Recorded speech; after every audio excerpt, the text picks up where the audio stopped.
In this edition of Locked On Capitals, I am joined by Richard Blosser of the Grit and Barrett podcast as we talk about the moves that were made yesterday, the goaltenders that were set down, and what is his outlook for the Hershey Bears this season. We'll talk about all of that and more next on this edition of Locked On Capitals.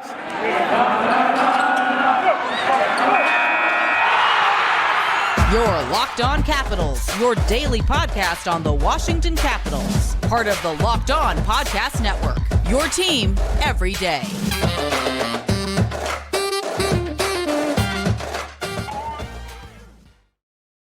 Well, hello and welcome into this edition of Locked On Capitals.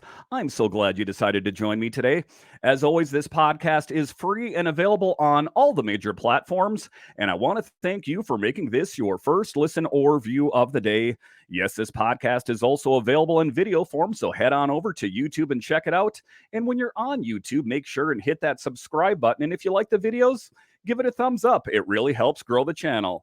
My name is Dan Holme. You can find me on Twitter. It's at DanCaps218. You can find the show on Twitter. It's at Locked On Caps. So in this edition, we are joined by Richard Blosser of the Grit and Barrett podcast. Richard, welcome to the program. Hello, Dan. It is truly a lovely time of year. As a friend of the podcast, my podcast has said, when the Zambonis are brought out of the back and put into commission and training camps have gotten underway, hockey's back, baby. It's a great time of year. So some big moves, some players that were sent down yesterday, some of them a little bit disappointing, I guess I got to say that, especially like Hendrix, Lapierre, it seemed like he was kind of slated to be on the big team. He did come into camp, with that swagger of acting like, I should be here. But ultimately, he just didn't show up on the score sheet. Washington sent Hendrix, Lapierre, Vincent, Iorio, Garrett Pilon, Bobby Nardella, Beck Malenstyn, Gabriel Carlsson, Dylan McIlrath, Zach Fucale down. Some of those players will have to clear waivers. So what are your thoughts on Hendrix Lapierre? He played in juniors most all of last season, but he seems like he will be a good fit on Hershey. He'll get the playing time that he needs because let's face it, even if he did make this Caps team, he probably wouldn't have got a lot of playing minutes. No. Last week I was in DC for the preseason home opener and got to see the bulk of the juniors and some Bears players that were there. And that's when I got to see Hendrix Lapierre in person. And what a big boy who fits the modern NHL mantra of being big and fast. But like what you said, he didn't do much during the preseason. They kind of already have an idea of who they're going to have at kind of that bottom six left wing spot. So, even though he got his first goal last year, got some playing time with Washington, that was more due to injuries more than anything. So I think the original plan was always going to be, we're going to put you in Hershey for about a year and then, bring you up for some postseason black ace or anything, or if injuries really get that way, let's hope it doesn't come to that. But I think that was always in the cards, was to send him down regardless. So in Hershey, we'll be really glad to see him because Hershey could always use a scoring depth with the second half we had last year. And the Bears have always been known for really developing a good talent down there, especially on the back end, on the defensive side. But I'm really excited for this team this year because I think we have a really good deep roster and a depth roster that even if injuries were to plague us, we're going to be well equipped for it. Unlike last year when we had to do a lot of scramble signings because of injuries and other things.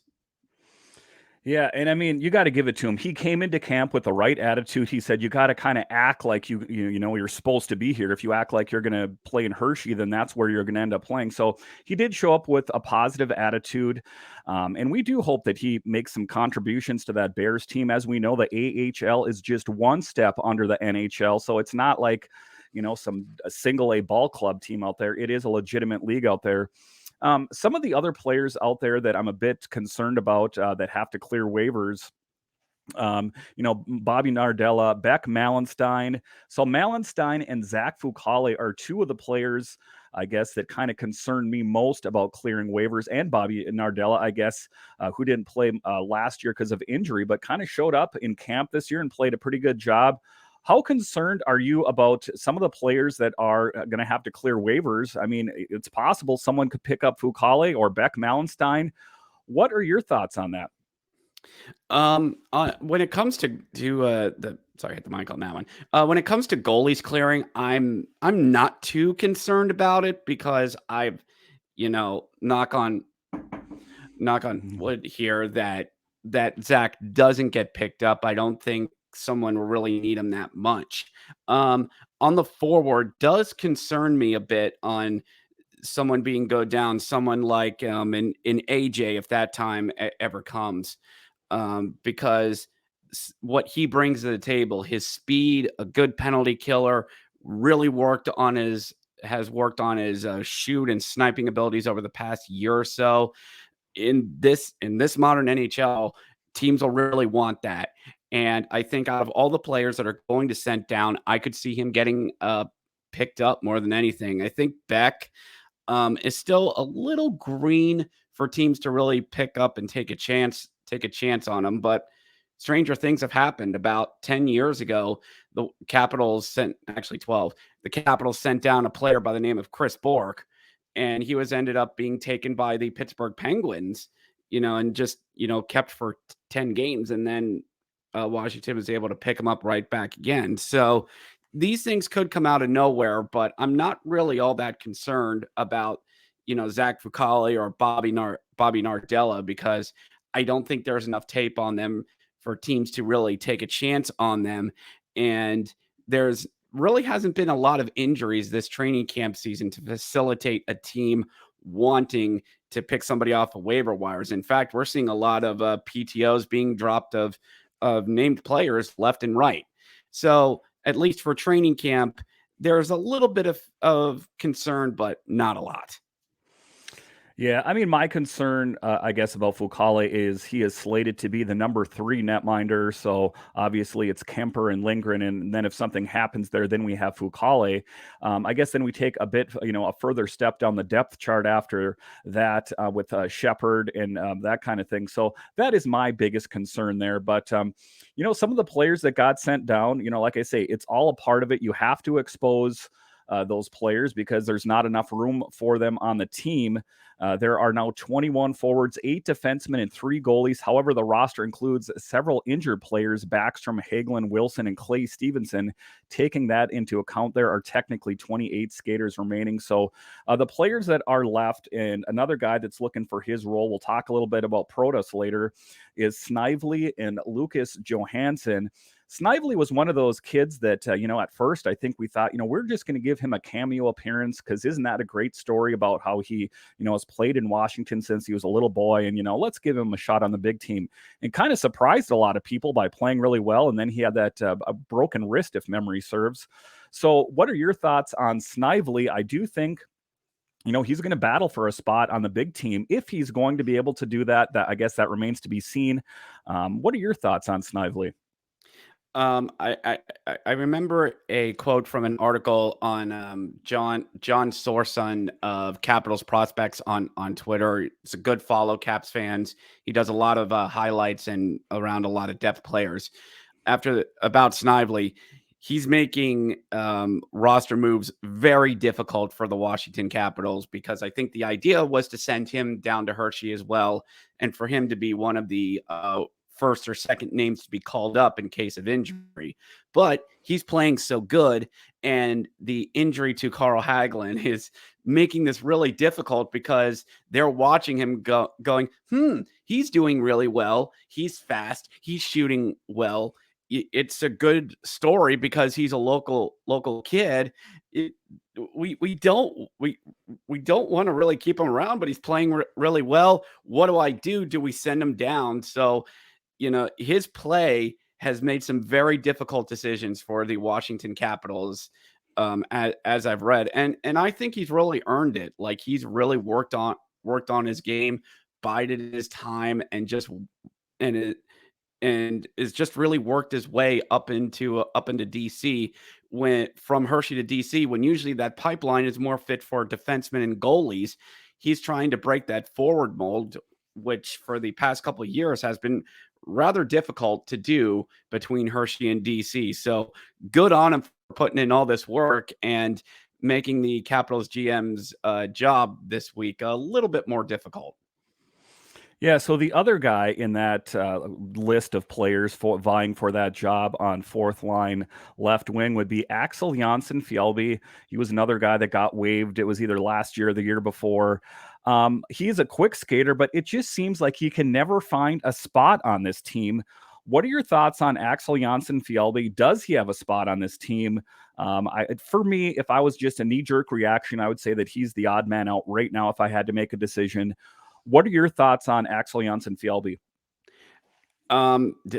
He's a great player, great shooter, lovely hair, by the way. He is. I wish I had that hair. Don't we all? Don't we all? If you were allowed to do warm-ups without helmets, it'd be unfair what he skates around with.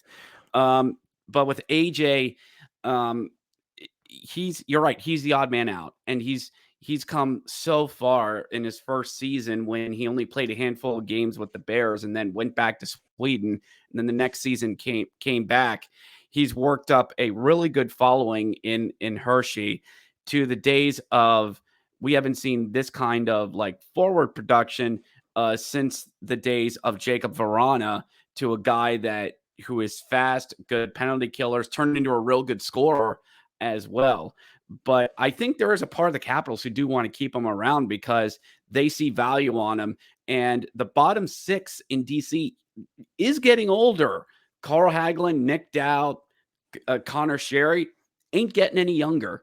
So I think AJ, does have a shot to get in long term. I don't know, but I know AJ doesn't mind bouncing forth between Hershey and DC because he likes both places, and he'll get time no matter where he goes.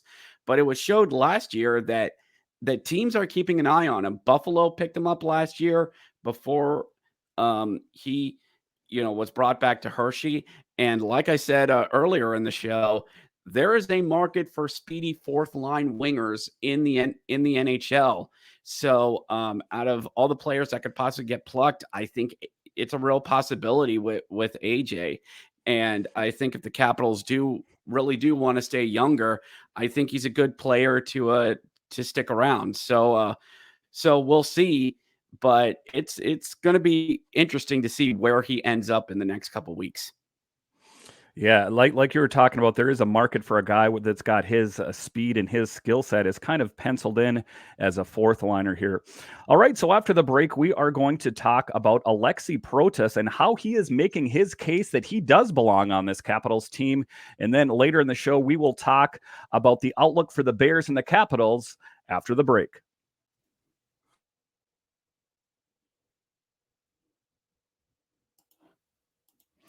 BetOnline.net is your number one source for football info this season. Find all of the latest player developments, team matchups, news, podcasts, and in-depth articles and analysis on every game you can find. And as always, BetOnline remains your continued source for all your sports wagering information with live betting and up-to-the-minute scores for every sport out there. The fastest and easiest way to check in on all your favorite games and events, including MLB, MMA, boxing, and golf. Head to betonline.net or use your mobile device to learn more about the trends in action. Bet Online, where the game starts. All right, welcome back into this edition of Locked On Capitals, where it's your team every day. In today's episode, I am joined by Richard Blosser of the Grit and Barrett podcast. Next up, let's talk about Protas and where does he fit in to this team. He had his opportunity last year and he played on the team for some time, but it seems like he came into camp this year on a mission to make the team. He's a big boy. He's got a big frame. It seems like he could find a spot on this team.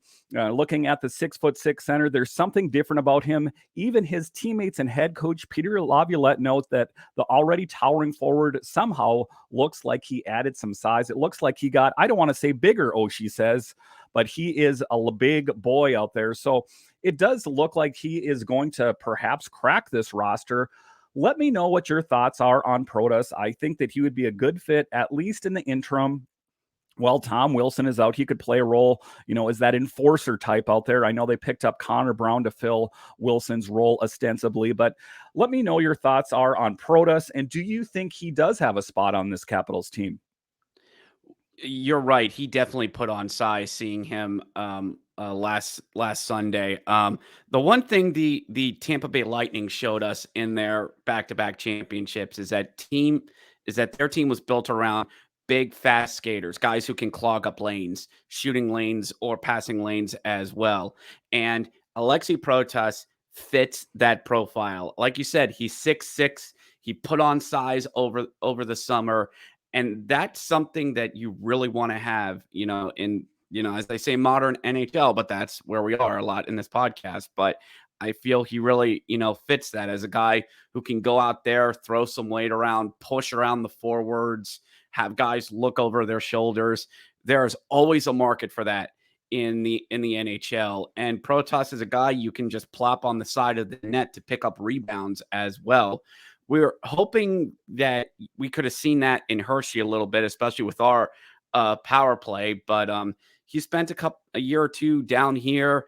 I think he was line mates with Connor McMichael in juniors as well. So you kind of have that connection as well. And they hooked up pretty good during the shortened 21 season.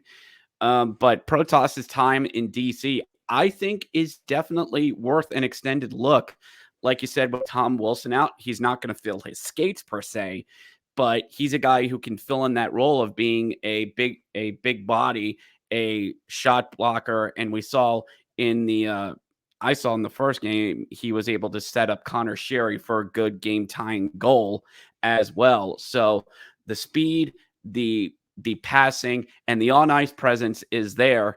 Something like that's going to be hard to ignore and keep off the roster. And we know Capitals fans like to have players who throw their weights around on those loud boards there at Capital One Arena. So definitely, I think Protas is a name that Capitals fans should get to know, and Wes Johnson should get used to saying his name there at Capital One Arena. Yeah, because you could say that the Capitals lost quite a bit of their sandpaper or their intimidation factor with Tom Wilson off the ice, who was not scheduled to be back until December. About Protas, they said that training paid off and showed from the start of Washington's training camp as Protas crushed his skate test and led the pack. He has since made himself one of the standouts. So you got to think that he does have a spot on this team. I guess it's going to be interesting to see where, in fact, he will fit into that lineup. But like I talked about, just based on the fact that the Capitals lost that big frame out there, they need someone like that. You take a look at Anthony Mantha, who's got that big frame, and I know they so desperately want him to fill in for Tom Wilson, but Mantha is not intrinsically a tough guy. He's got this big bulking frame, and he's like, I don't know what to do with it. I know how to shoot a puck, but I don't know how to be that tough guy. You saw flashes of that in the postseason against Florida. If you take a look at Mantha, where do you think he fits? Do you think Mantha could be that tough guy, or do you think Protas fits that bill a little bit better? Short answer for Mantha, no. He if you are looking to the wrong guy to fill that Tom Wilson void. I think if anything, Mantha fills what Verana would do, a winger shooter. I think he fills that void a lot better. You put him on the opposite side of Ovechkin on the power play and just grip it and rip it. I think that's his role is a lot better. Sure, he'll push guys around. He'll get in there and do puck battles on the boards and maybe in the corners.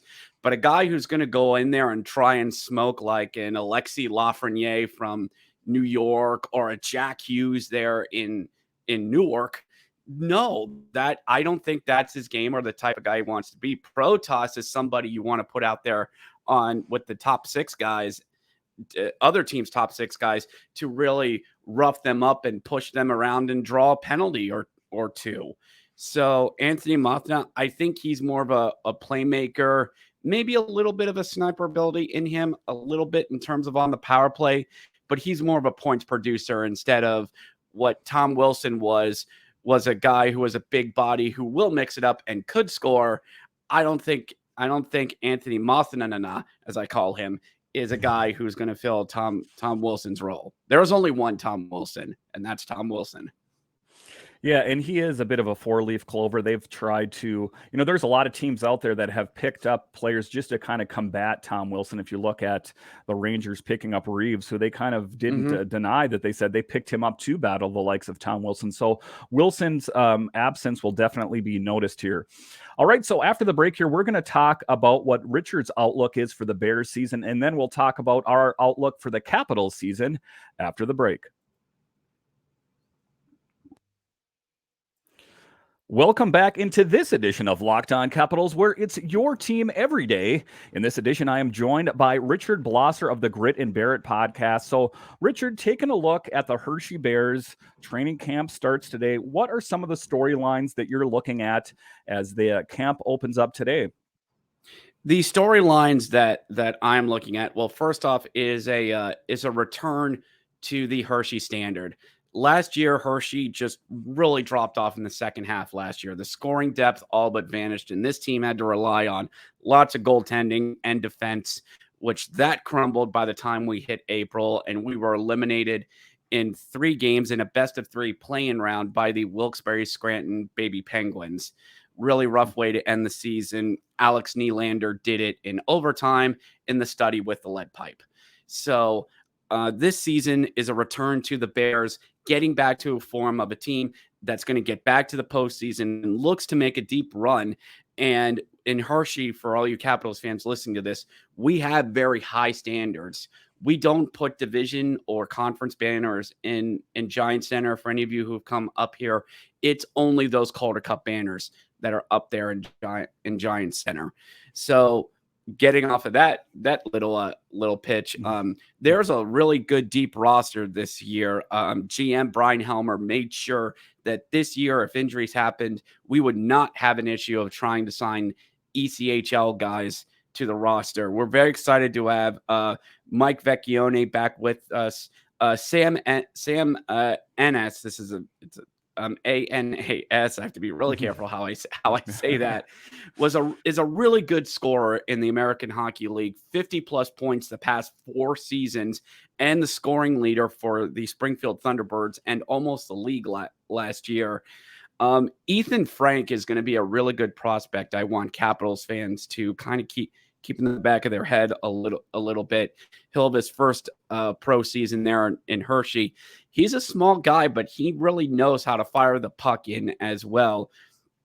And I think could have some good middle or bottom 6 time with him this year.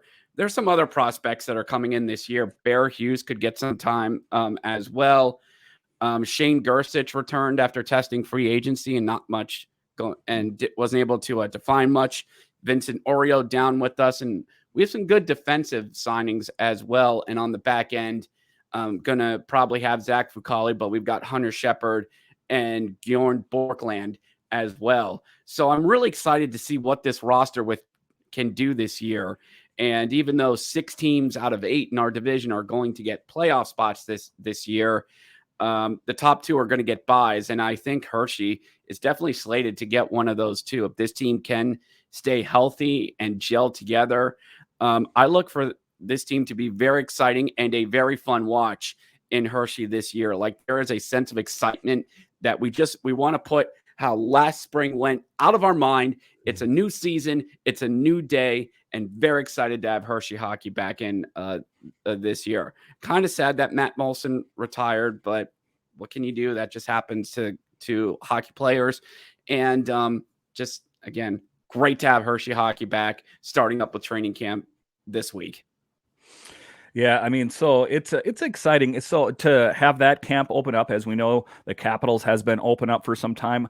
Richard, I want you to look into your crystal ball right now, and I want you to make a prediction on the Bears.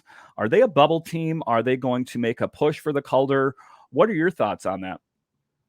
Well, as I said, we the Bears fans have very high standards as well, and I honestly think that this team could get out of their division. The Springfield Thunderbirds still have a very good core, but I think this might be the last year Florida's really going to be sending them decent players with them trading off a lot of draft picks for the next couple of years. But I think Hershey's in that upper echelon of the division. Hartford still has some decent Rangers prospects as well. Providence loves to find these diamonds in the rough for Boston, and the Charlotte Checkers. What could be very interesting as well. I am not counting much out of Wilkes-Barre and Lehigh this season. So I think the Bears are definitely in that one or two of the division as well. It's hard for me to speak on other teams there in the North, which is all in the Northern Division. The one that came out of there last year was Les Rockets de Laval Farm Club of the Canadiens, who have a really good bumper crop up there as well. So yes, I think the Bears could look into playing hockey into May, and we're hoping that possibly early June as well, that the Bears could look to put a 12th in the rafters there at Giants Center.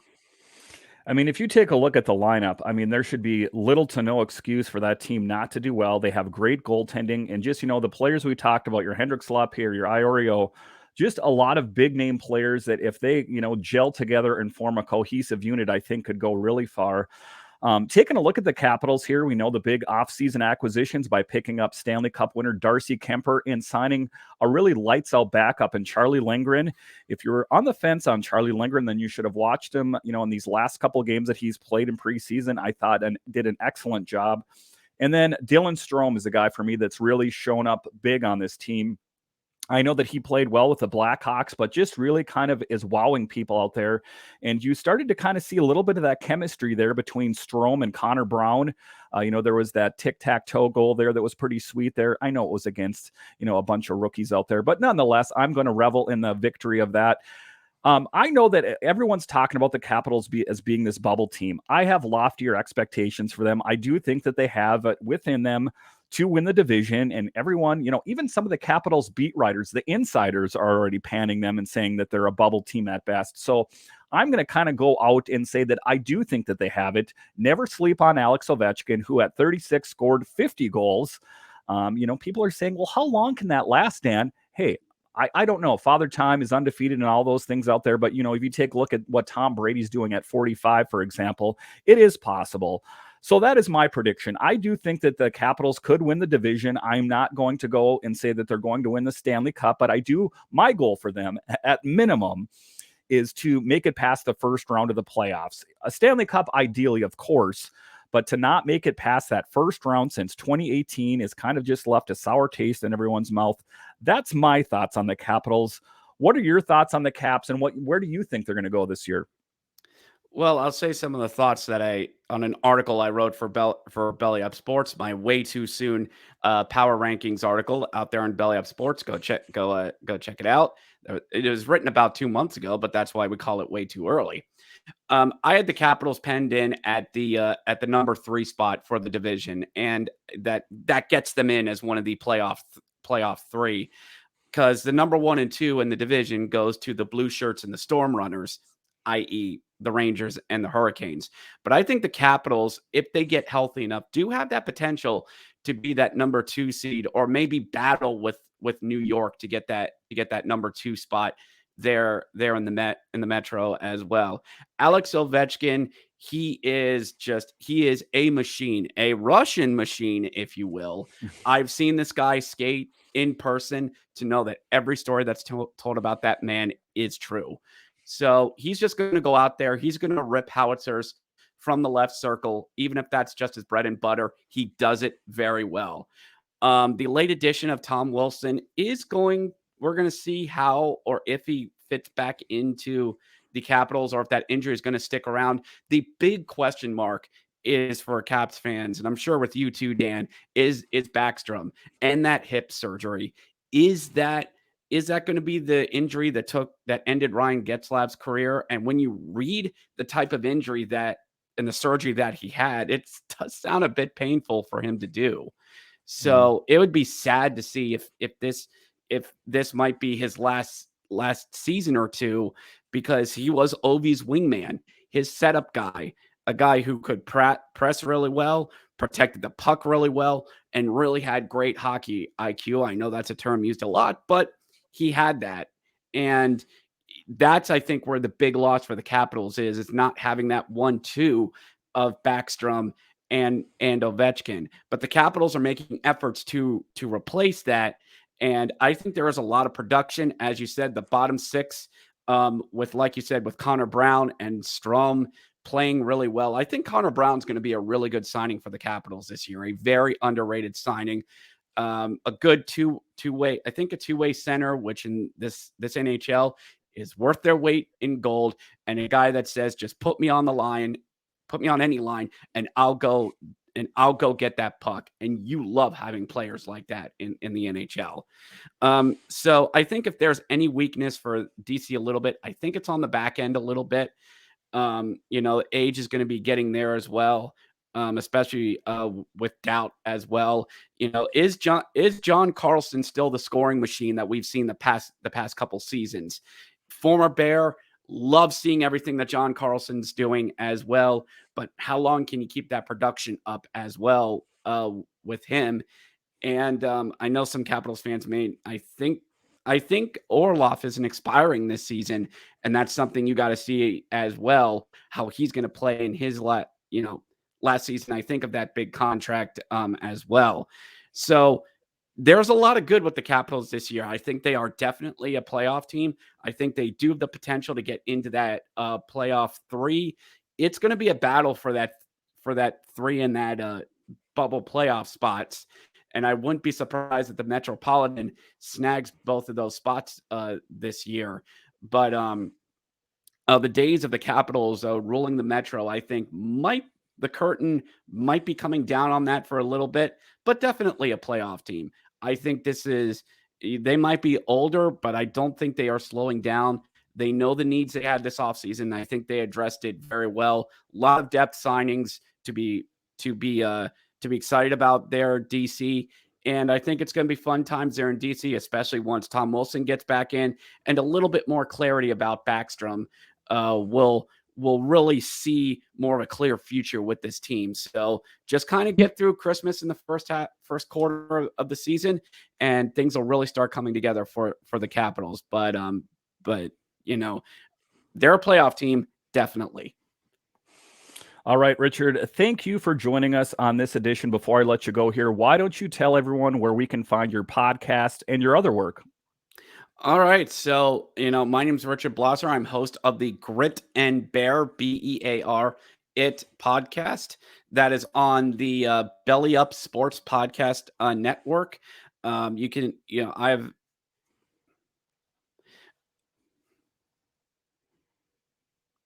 We have new shows that drop every Monday during the season, where I do weekend recaps of Bears hockey, Capital news, and maybe some ECHL teams, all the things Hershey hockey. And at times during the season, I will try to drop episodes on Friday, which we will do the Friday face-off, where I get you ready for the American Hockey League action leading into the weekend, and some weekday hockey recap for the Bears Nation as well. You can check me out on Twitter, rbloss64, RBLOSS64. And you can check out the show on Twitter as well. Grit and Bear It P1, capital P and 1 on Twitter as well. Episodes are on anywhere you get your podcast, Spotify, and all that. Like I said, new episodes drop every Monday. And once we get more into the season, episodes we will try to do twice a week on either Thursday or Friday, getting ready for the weekend action as well. So that's where you can find the show. It's high octane hockey talk from a hack. All right, Richard, thank you for joining us today on the show. Thank you for making Locked On Capitals your first listen every day. Now make your second listen Locked On NHL. Locked On experts give you a daily 30-minute podcast on all things NHL all year long. Stay up to date on everything in the hockey world. Locked On NHL, your daily 30-minute NHL podcast. So once again, thank you for joining me on this edition of Locked On Capitals, where it's your team every day. My name is Dan Holme, and I'll talk to you again next time.